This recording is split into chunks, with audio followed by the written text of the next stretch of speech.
This is the Capitol Rundown. It has made the average family in Michigan about $12,000 in the hole. We don't bow down to nobody, and we never will. And so what Donald Trump doesn't understand? But these guns are untraceable to ghost guns, and that's a very big problem for law enforcement. It's all straight ahead. The Capitol Rundown starts now. Thanks for joining us. I'm Siobhan Klepfer. We are less than a month away from Election Day, and absentee ballots have actually been out for weeks. We are in crunch time for Election 24, and the candidates running for office in Michigan and Washington are pulling out all the stops.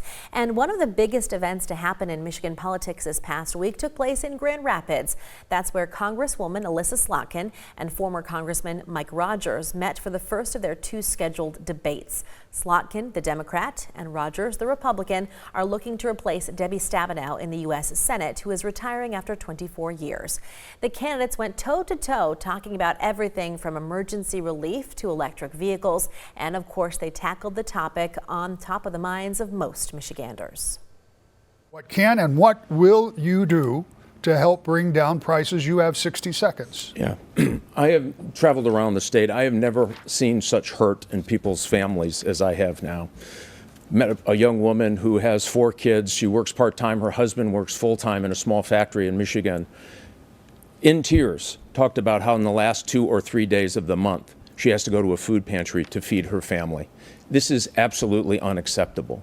And why? They poured money. My opponent voted for all of it. Trillions of dollars of spending that has raised the cost of groceries, raised the cost of gasoline. It has made the average family in Michigan about $12,000 in the hole before they start out with inflationary numbers. And so here's the things that I would do. We have to absolutely become energy independent. I'm for an all of the above policy, but if we don't get gas prices down, we won't get food prices down. There is no sense from buying oil from Venezuela when we have capability here in this country. Regulation has to stop. $1.6 trillion in new regulation coming out of Washington, D.C. And lastly, spending. We have got to get our arms around spending. Congresswoman Slotkin, you have called yourself Team Normal. You have said that prices are too high, and your priority is tackling inflation. So the same question is, what are you going to do? What can you do to get prices down? Yeah, it really is the most common issue. Thank you. It really is the most common issue I think anybody hears when they're walking around. I can't go into a grocery store without someone grabbing my arms and telling me I can't afford this, I can't afford summer camp for my kids, I can't afford people are hurting. They feel shame about it. And so for me, there's really 3 things that I've been working on doing that I believe in. Number 1, it's bringing supply chains back home from places like China. That includes the 44 manufacturing facilities that are being built right now in the state of Michigan. You need a good job with good benefits. Number 2, it's attacking the primary costs that are just burning a hole in people's pockets. Healthcare, prescription drugs. We finally allowed Medicare to negotiate drug prices. You got to bring down costs like housing, childcare. And then number 3, you got to keep more money in your pocket that you earn, right? Taxes and tax policy. You got to do things like the Earned Child Tax Credit. Give credit to middle-class families instead of breaks to the ultra-wealthy. Well, there were a lot of charges and counter charges during the debate, and each attacked the other for being less than honest. So here with a fact check of some of their claims is our Capitol correspondent, Tim Skubic. By the end of the debate, the studio was overflowing with allegations. He alleging some of her answers were, I think is disingenuous and certainly deceptive. She alleging he got some issues wrong while in Congress. It's not about what he's going to do. It's what about he's already done. Mr. Rogers asserts that her support of the Biden federal stimulus relief package post-COVID boosted inflation, which is true. But the more significant contributor to inflation post-COVID was supply chain disruptions. Mr. Rogers alleges that FEMA diverted disaster relief dollars elsewhere. Diverting that money for illegals coming across the border is an absolute non-starter for me. But the FEMA rules do not allow disaster relief for other services. He also accused her of supporting Mr. Biden's policies, quote, 100% of the time. She asserts she voted against the administration more than 97% than the other Democrats in the House. However, a check of her voting record in 21-22 shows her backing the president 100% of the time, according to Bridge. Ms. Slotkin accuses her opponent of supporting numerous anti-abortion measures while he was in Congress. He voted for every single ban every restriction, every bill that came across his desk. He wants the states to make abortion decisions now, and regarding Michigan's 2022 vote to legalize abortions here, he adds, I will do nothing when I go back to Washington, D.C., to do anything that would change what the Michigan Constitution. He accuses her of signing a secret document regarding a proposed Chinese EV battery in Big Rapids with alleged ties to the Communist Party. I've never signed an NDA with any Chinese government. The record shows she did sign local project non-disclosure agreements, but none of those mentioned the Chinese Goshen plant. The two sides declared victory and are now preparing for their final TV debate in Detroit later this month. Here for you in Lansing, Tim Skubic, 6 News.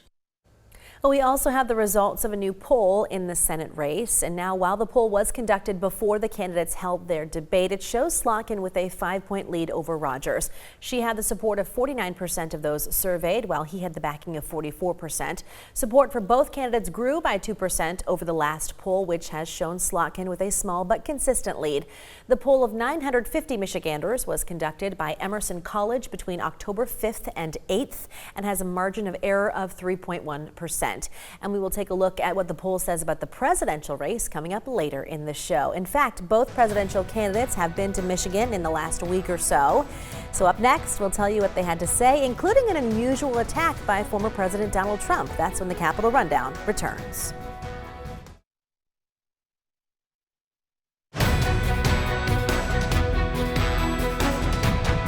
Welcome back. More than 40 states have already chosen sides in the race for president. They've been solidly Democratic or Republican for years. But in those few states that remain, the vote is split almost 50-50, and together they will pick the next president of the United States.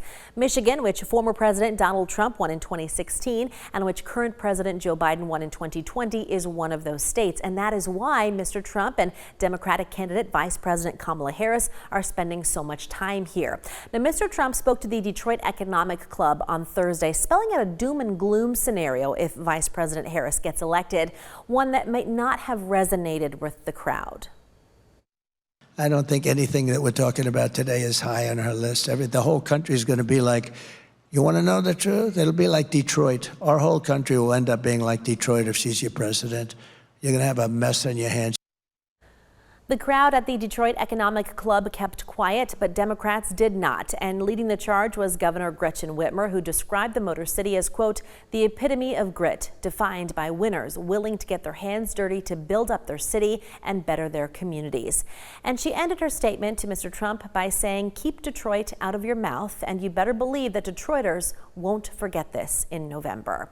In fact, by the very next day, the Harris campaign already created a commercial using Mr. Trump's own words against him. Here, we believe in freedom. We don't bow down to nobody, and we never will. And so what Donald Trump doesn't understand, Or care to learn, is that when he said Our whole country will end up being like Detroit if she's your president. that he should be so goddamn lucky. I'm Kamala Harris, and I approve this message. Meanwhile, Vice President Harris rallied her supporters here in Michigan a week ago Friday, and she did it with special guests like Michigan Governor Gretchen Whitmer, basketball legend and Lansing native Magic Johnson, and United Auto Workers President Shawn Fain. The vice president spoke on political topics like health care, but a large part of her appearance focused on the economy and especially manufacturing in Michigan. Which is why under my plan we will invest in the industries that built America, like steel, iron, and the great American auto industry. I see you, Shawn.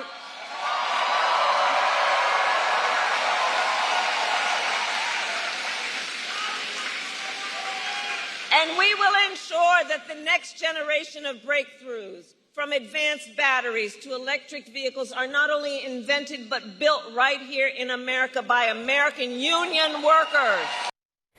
Speaking of Vice President Harris, there was another celebrity who on Twitter suggested she would be back in Detroit on Tuesday. That tweet has since been taken down, but we will keep you posted. Meanwhile, as promised, we've got the results of the latest presidential poll suggesting just how close the race is for Michigan's electoral votes.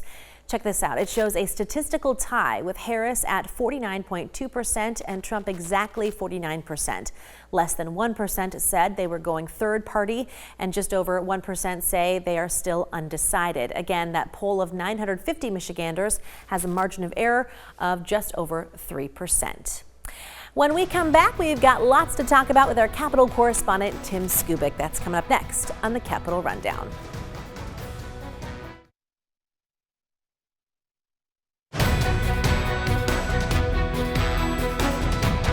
We had our Capitol correspondent Tim Skubic fact-check the Slotkin-Rogers Senate debate earlier, but we also wanted to get his take on how each candidate did. So Megan Vaselli checked back in with him. It's time to get updated on Michigan politics, and who better to let us know what's going on than Tim Skubic. Tim, thank you for being here today. So with the U.S. Senate race here in Michigan, we had a debate on Tuesday. We have another debate coming up on Monday. What is the latest with that? Yeah, well, here's the deal. We had a good debate over in Grand Rapids in which Alyssa Slotkin, the Democrat, and Mike Rogers, the Republican, squared off in a pretty substantive debate, given the tone of some debates that we've seen some places earlier than this. They actually had some exchange on the issues. This race is tightened. At one point, she had about an 8-point lead, and now, if the polling data is correct, it is narrowing, and it looks like it may be a statistical dead heat. That is, of course, not good news for the Democrats. It is good news for Mr. Rogers. And was a home run hit by either candidate in the debate? The answer is a resounding no. Did it change a lot of minds? Probably not. Generally, Megan, what happens in debates is that you tune in and you watch, and if you like candidate A, they perform wonderfully. Candidate B, not so much. And if you like candidate B, they perform really well. And candidate A, not so much. You get my point. So the debates generally reinforce your good feelings about the candidate that you like. Now, when a contest like this one gets close, there could be some people out there that were actually on the fence, had never seen these two before other than in their ads. And that may have moved the needle, but we simply don't know that because we don't have the polling results to indicate that one way or the other. They will get together for their final debate down in Detroit on Monday, and after that, they'll be going at it, but it won't be on the tube other than those commercials, which I think at this point in time, if we asked everybody out in TV land, had enough of the commercials, lots of hands would be going up, Megan. All right, Tim, thank you so much. We appreciate your time. Next on the Rundown, while Campaign 24 is in the last few weeks, the new term for the U.S. Supreme Court is just getting started. We'll take a look at what's on the docket and what that might mean for you when the Capitol Rundown returns.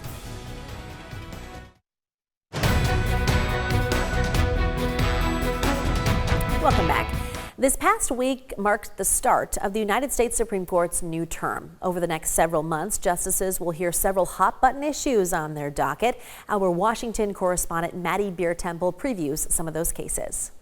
We will hear argument first this term in Case 23-191. The Supreme Court's new term is officially underway. There are no big blockbusters, with one possible exception. Alan Morrison with George Washington University Law School says the big case this term deals with a Tennessee law that bans puberty blockers for transgender youth.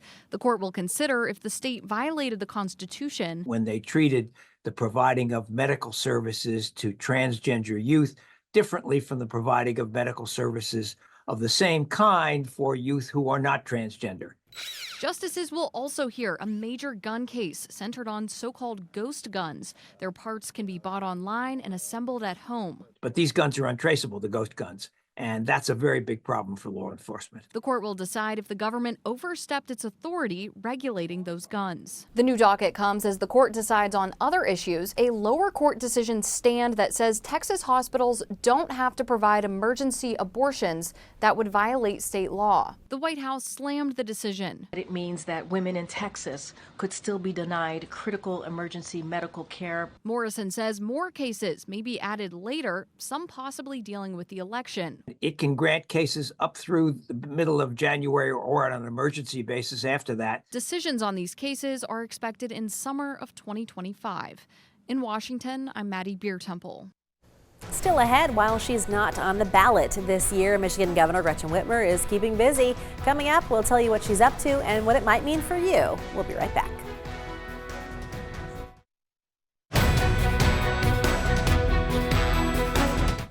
For Governor Gretchen Whitmer, Election Day has come and gone, and that's because she voted by absentee ballot this past Tuesday. Talking to reporters after dropping off her ballot, she emphasized that the election process in Michigan is secure. We've made improvements to Michigan law. It is now easier for people to participate in our election. You can go in person and register and cast your ballot. You can go in person, 9 days in advance of the election and vote, so you don't have to take time off work and find childcare, et cetera. So we're making it easier for more people to participate. Earlier this month, Michigan Attorney General Dana Nessel brought charges against 7 people for election fraud. The governor says that small group of people should not undermine confidence in the voting system. Well, Governor Whitmer also signed several bills into law this past week, including controversial legislation dealing with home health care workers. In addition to creating a state home health caregiver council to provide training and resources to those workers, the 2 bills signed into law would reclassify home health care workers as public employees, and that would give them the right to unionize and collectively bargain. Supporters like Democratic State Senator Kevin Hertel say this will give home health care workers the tools they need to negotiate for higher wages, better benefits, and more opportunities. Opponents like Republican State Representative Cam Cavett are blasting the reclassification of home health care workers as public employees. He claims these new laws are only meant to enrich union leaders at the expense of other workers. And if you're interested in getting more political news from Michigan and Washington, we've got just the thing for you. You can sign up for our Capitol Rundown newsletter. It's just 1 email each week, and you can get it by pointing your cell phone camera at the screen right now. This will take you to the sign up page, or you can head to WLNS.com/newsletter. And that's our show for this week. Thanks for watching the Capitol Rundown. We'll see you again next week.